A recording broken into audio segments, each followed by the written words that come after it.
Vamos a hablar de una película que se llamó La caída de Berlín. Fue ordenada por Stalin. Una vez que terminó la guerra, dijo Stalin, vamos a hacer una película, La caída de Berlín. Sí. Y le ordenó al ministro soviético de cine, había un ministro de cine, Qué bárbaro. Iván Bolshakov, y le dijo, elegí un director, y dijo Stalin, tenés que elegir al que me gusta a mí, y vamos a hacer una película. Y entonces lo agarraron a Mikhail Chiaureli, que era el director favorito de Stalin, para comenzar a trabajar en La caída de Berlín. La película fue concebida como un gran regalo de los estudios Mosfilm, esos eran los estudios principales en la época de Stalin, como un regalo de estos estudios a Stalin por su 70 cumpleaños, que iba a caer el 21 de diciembre de 1949. La caída de Berlín se suponía que era parte de un ciclo de 10 películas sobre el papel de Stalin en la Segunda Guerra Mundial. Y se iba a llamar la serie 10 golpes de Stalin. Ajá. ¿Por qué razón? ¿Por qué? Porque Stalin quiere decir martillo. Ah, no sabía. 10 golpes de martillo, ¿no? Bueno, Chiaureli, el director, llevó 10.000 extras soviéticos a Berlín para el rodaje. También contrató a muchos residentes locales.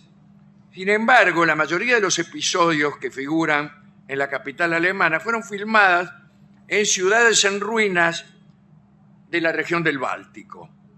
Y además construyeron en Moscú un modelo a escala de Berlín con más de 1 kilómetro cuadrado de tamaño.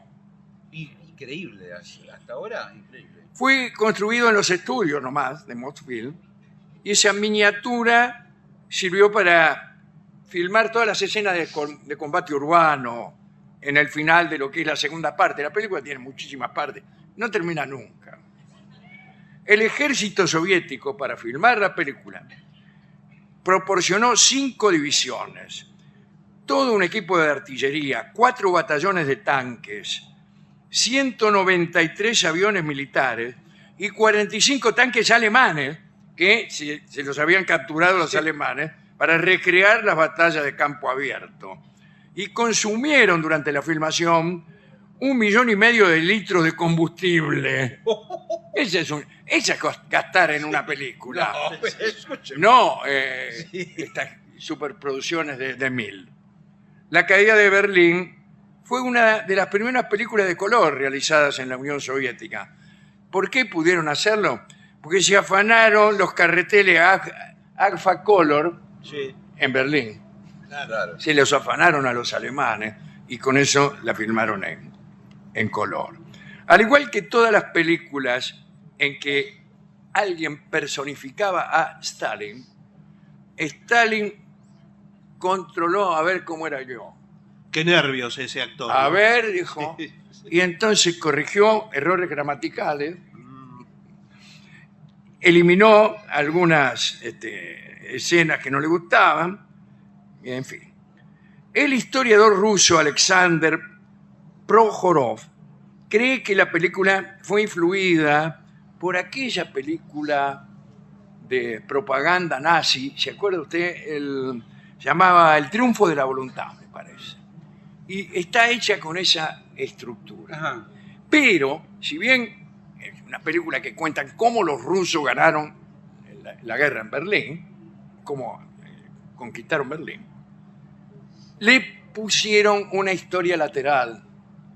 Es la historia de un soldado ruso, ponele, ¿cómo te gustaría que se llamara un soldado ruso? Dimitri. Sí, Dimitri puede ser. Dimitri, bueno, y una chica. Una historia de amor.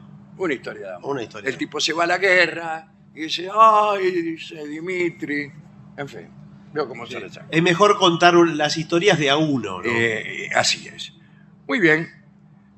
La hija del director, que fue una gran bailarina luego en Francia, Sophie Cocchiaurelli, relató que su padre estaba pendiendo de un hilo, porque si la película no le gustaba a Stalin,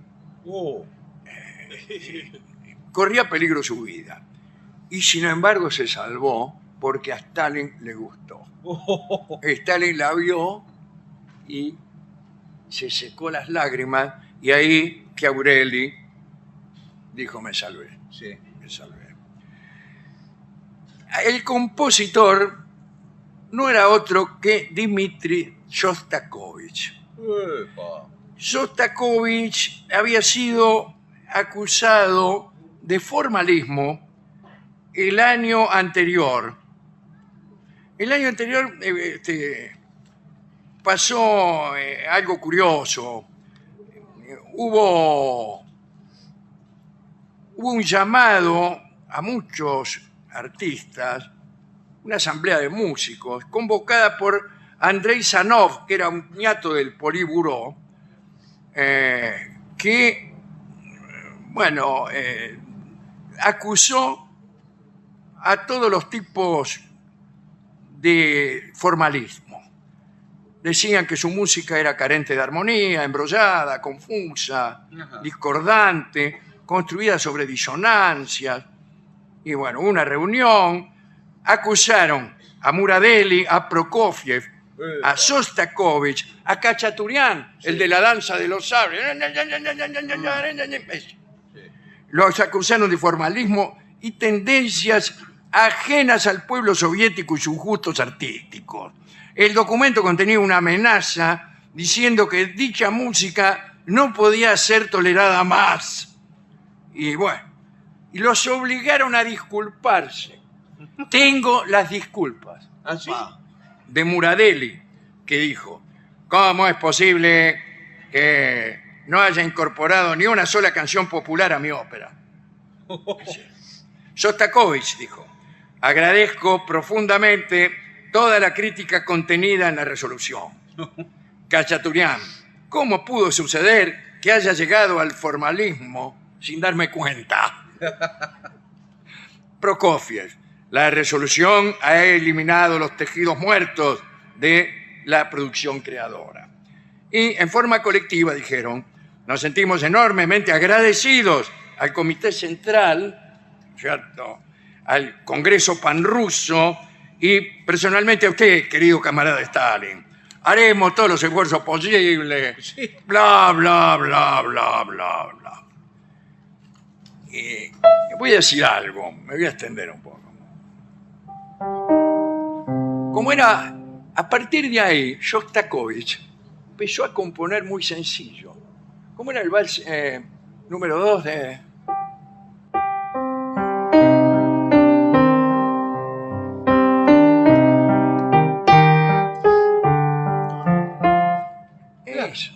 Eso, que es muy lindo. Es muy lindo, pero es sencillo. Pero un tipo que había experimentado con recursos armónicos, con recursos sonoros muy complejos, le metió con el vals número... Termina así. ¿Qué, sí? ¿Por qué? Y porque le agarró Porque whisky. había que hacerlo así. Le voy a contar otra cosa también. En un momento de las revoluciones, yo digo a partir de la revuelta de 1905 en la Unión Soviética, e incluso hasta un poquito después de la definitiva revolución del año 17, se pensaba que el arte y el pensamiento político se encaminaban de manera conjunta hacia una visión audaz del arte. El arte liberado de prejuicios burgueses y en busca de cosas nuevas, así como también en la política se buscaba lo nuevo. Pero eso terminó por no suceder. Por no suceder. Las dos cosas no sucedieron. Las dos cosas no sucedieron. Ni se fue, ni en un sentido ni en otro se buscaron cosas nuevas. Bueno, Dice acá,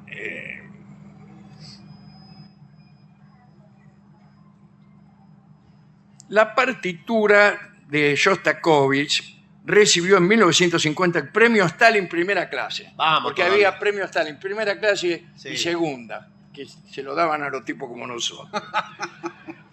Bien. A pesar de su presupuesto, Stalin se gastaba más todavía. Hubo secuencias de masas, como hemos dicho. La partitura de Shostakovich, sin embargo, tiene algunos momentos de inspiración. Y fue lanzada el 21 de enero de 1950, aprovechando que había sido hace poco el cumpleaños de Stalin y que faltaba un poquito para el aniversario de la muerte de Lenin. La vieron 38 millones de personas. Muy bien. Y hay una cosa extraordinaria que pasó. En un momento aparece Stalin, un actor que personifica a Stalin, llegando a Berlín en avión. Nunca fue a Berlín Stalin. Incluso dicen que cuando vio el estreno, murmuró, si yo hubiera ido a Berlín, como arrepintiéndose de Claro. no haber ido. Y ahí aparece el actor que hace de Stalin, baja del avión, y en ese mismo momento, en una muchedumbre, Dmitri y su amada, que se habían separado, que se habían desencontrado por las vicisitudes de la guerra, se encuentran de nuevo, como si la figura de Stalin fuera la que contribuye a la reunificación de los amores, como si tuviera un poder de comunión su sola presencia. Dice, hay un cortometraje, no es un cortometraje, es un documental muy largo de Slavoj Žižek Sí. sobre esta película, Sí, La señor. caída de Berlín, que muestra incluso un cachito, porque nadie la puede ver ahora. Si están todo el tiempo pasando Una esposa de mentira. Sí. No es que sea mejor. Pero La caída de existe, Berlín. ¿existe copia de esa película? Sí, existe. Ah.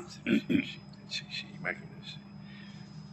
La última cosa que les quiero decir es que había unos tipos como Meyerhold, Mayakovsky, Oslo Pokov, que eran tipos del principio de la revolución, innovadores teatrales. Meyerhold fue el que inventó, un día vamos a hablar de esto, inventó que se llamaba una forma de actuar teatro que se llamaba bio no sé cuánto, que era como poner el cuerpo en situaciones perfectamente estudiadas para buscar nuevos efectos, nuevos caminos. Y bueno, todos creían, como acabo de decir, que el arte y la política rusa marchaban en la misma dirección. Hay un artista, Malevich, que dijo, el cubismo y el futurismo eran las formas revolucionarias del arte en cuanto anticipaban la revolución en el campo de la vida política y económica. No sucedió así. Finalmente, Shostakovich se fue con su premio, pero le pasó algo peor a Shostakovich. ¿Qué? Murió el mismo día que murió Stalin, ¿En serio? en 1953.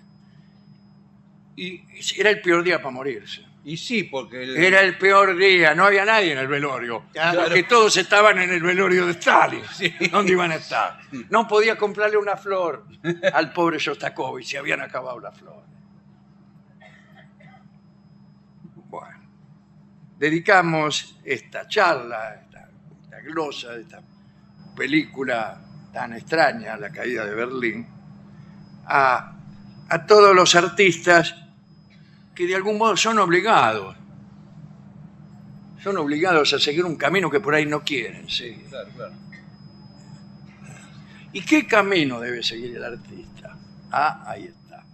¿Es que acaso el artista debe desentenderse de lo político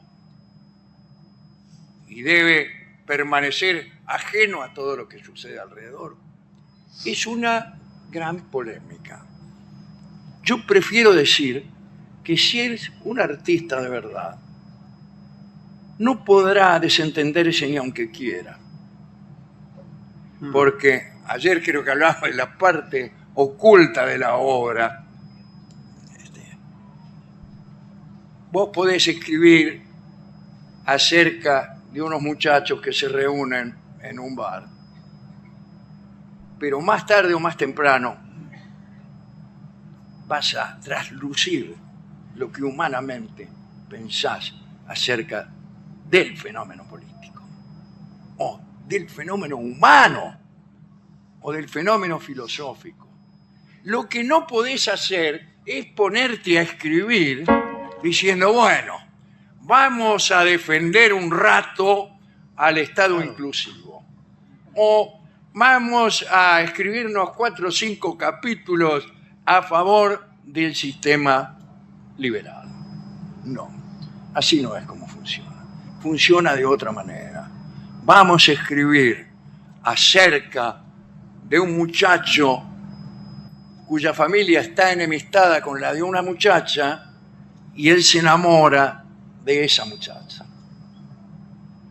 Y ese es el asunto. Yo escribo sobre eso. Y después, por debajo, habrá una serie de fuerzas que funcionan solas, sin que el escritor se lo proponga, y mucho menos sin que el comisario los obligue.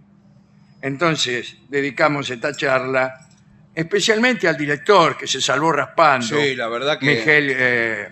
Miguel Chiurelli.